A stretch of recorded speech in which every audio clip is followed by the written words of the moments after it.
Warfare is the latest movie from A24. It's co-directed by Garland and Mendoza.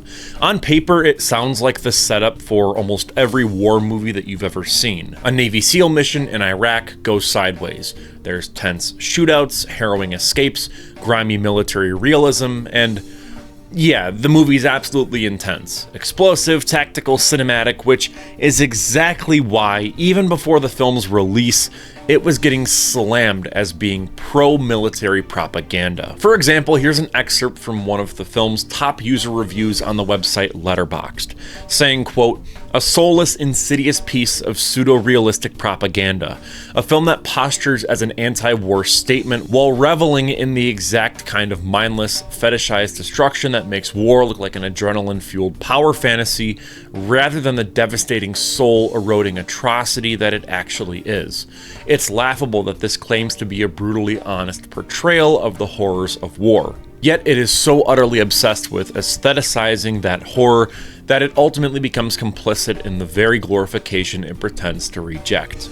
Meanwhile, another top user on Letterboxd states, "Disturbed by the idea that some people are labeling this as an anti-war film, especially when you factor in that Garland is a spineless white man with very little political acumen and tries really hard to be apolitical because he doesn't want to upset his Hollywood overlords.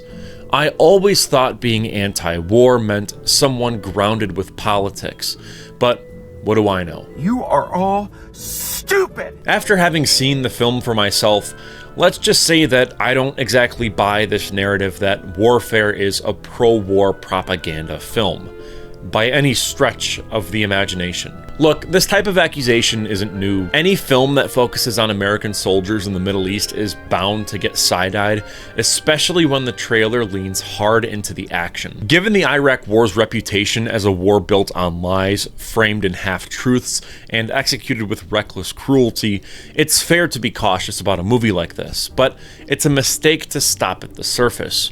What Warfare is doing isn't glorifying the conflict, it's slowly suffocating the audience in it.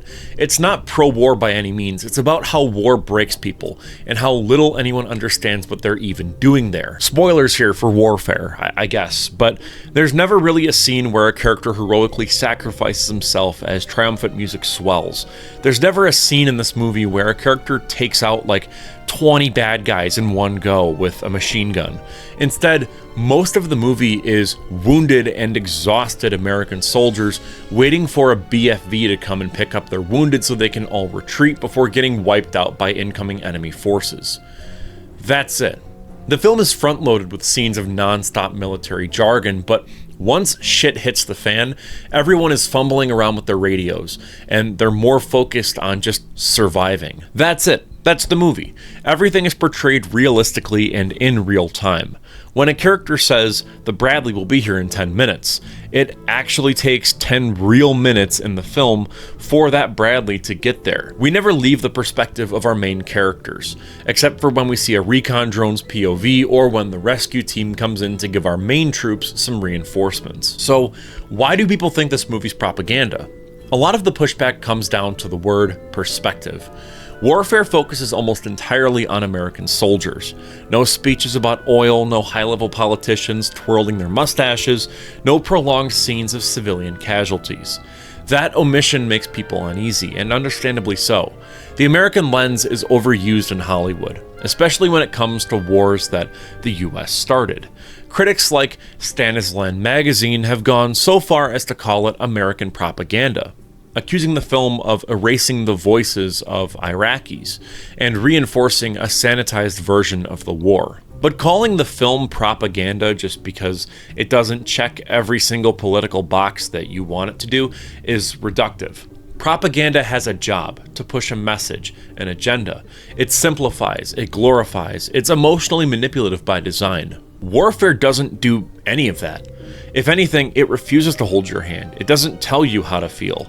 It doesn't offer heroes. It shows young men falling apart, running blind, making bad calls under pressure. And then it just sits there with that discomfort. And that's not accidental. A lot of critics have brought up how the film is solely about Americans, and how the only Iraqis that are shown are either nameless terrorists or civilians being held hostage by the Navy SEALs. However, that's the point. In an interview with Jeff Bennett of PBS, Warfare's co-director Ray Mendoza was asked about the Iraqi people, specifically the people in the film and the family, and he said, quote, "It's portrayed exactly like it is. Most of us don't really interact with them. We're not in there for them. We're using their house because it's a geopolitical advantage. And oftentimes, when we interviewed the guys that were there, some of them don't recall the family at all. And so, oftentimes, we don't really interact with them. So, because I'm using memories, right? Because that's our lighthouse. Everything's based off memory, and that's what we remember about the family. It's just that was their role that day, that they didn't really serve any other significance other than that." End quote. If you want to understand what warfare is, you need to listen to how Alex Garland and Ray Mendoza talk about it. Garland has spent his entire career challenging audiences with films like Ex Machina, Annihilation, Men, and Civil War. None of these are exactly crowd pleasers in the traditional sense. He's not here to tell you what you want to hear. He's flat out said that you can't accurately depict the brutality and disorientation of war without making it anti-war. Mendoza, on the other hand, is the guy who lived through this. He's a former Navy SEAL. The mission in the movie is based off of his experience. He said so explicitly. If someone walks out of this film thinking that war is awesome, then there's probably something wrong with you. To me, that doesn't sound like someone trying to boost recruitment numbers for the US military. He's trying his best to preserve the raw texture of what happened with no polish, no pageantry. Just the memory of what it felt like to be inside something falling apart. That detail matters. Mendoza is more than just a consultant on this film, he's a co-director. His lived experience is embedded in the DNA of this very movie. The shaky decisions, the fear, the claustrophobia, and Garland, for all of his cerebral distance, lets that take the lead. They are by no means building a myth, but rather they are unbuilding a myth. One of the film's strongest points is how it portrays the soldiers. Garland doesn't show them as superhumans. They're not macho quipping machines. You're hit. You're bleeding, man. I ain't got time to bleed. They're young guys, highly trained, but very, very breakable, concussed, confused, dehydrated, and emotionally fried. They make mistakes, we see that. They lose their grip.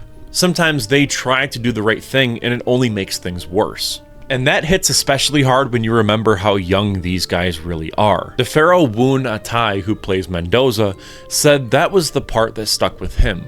How many of these soldiers are barely out of high school? That context shifts the whole tone of the movie. There's no musical score for very long stretches of time, just very good sound design. Seriously, I think this movie should win an Academy Award for Best Sound Design. Regardless, that silence and the loud moments really do something to you psychologically. You never get to escape into emotion. It forces you to stay present in the moment. You're not watching war, you feel like you're in it, and it's just terrifying. At times, you feel like you're watching a horror movie. Look, the suspicion around warfare isn't really coming out of nowhere. It's April 2025, we're deep into the latest chapter of the Palestine-Israel conflict, with horrifying footage from Gaza circulating daily. And a lot of people are rightfully hyper-aware of how media shapes public perception of military power. There's a growing push to question everything, how war is depicted, who gets to tell the story, and whether any portrayal of US soldiers can truly be neutral when American bombs are still dropping overseas. So when a movie drops that follows Navy SEALs in Iraq that doesn't loudly scream, "This is wrong," in every scene, people are going to be on edge, and maybe they should be. There's a very long history of Hollywood laundering violence through good intentions and glossy cinematography, but warfare doesn't do that. It's not asking you to salute anyone. It's not hiding the cost. It's not screaming its thesis at you. And for some people, that quiet is just too uncomfortable for them to handle. But warfare isn't doing what they're afraid of. If you're looking for actual propaganda, which this film is not propaganda, Watch something like Top Gun Maverick, a movie that I love, but you gotta admit, it slaps you with adrenaline, speed, camaraderie, and a vague enemy so abstract that it might as well be a video game. It cleans up the blood, pumps up the music, and sends you home feeling proud of your country. Warfare does not do that. It's bleak, it's unresolved, it's physically disorienting, and emotionally detached.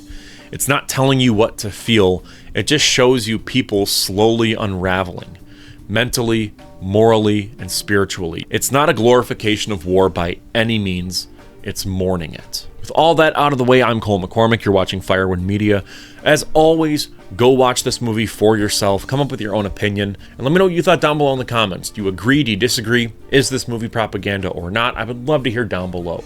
Consider becoming a member to support the channel. It's kind of like Patreon, but you get to see videos like these before they're released to the public. You also get members-only videos, exclusive behind-the-scenes content, and updates from me. We also make original movies here on the channel, so if you want to be in the credits as an executive producer, you can become a member, and you can see your name in the credits of a real movie. Either way, thank you so much for watching, and I will see you in the next one.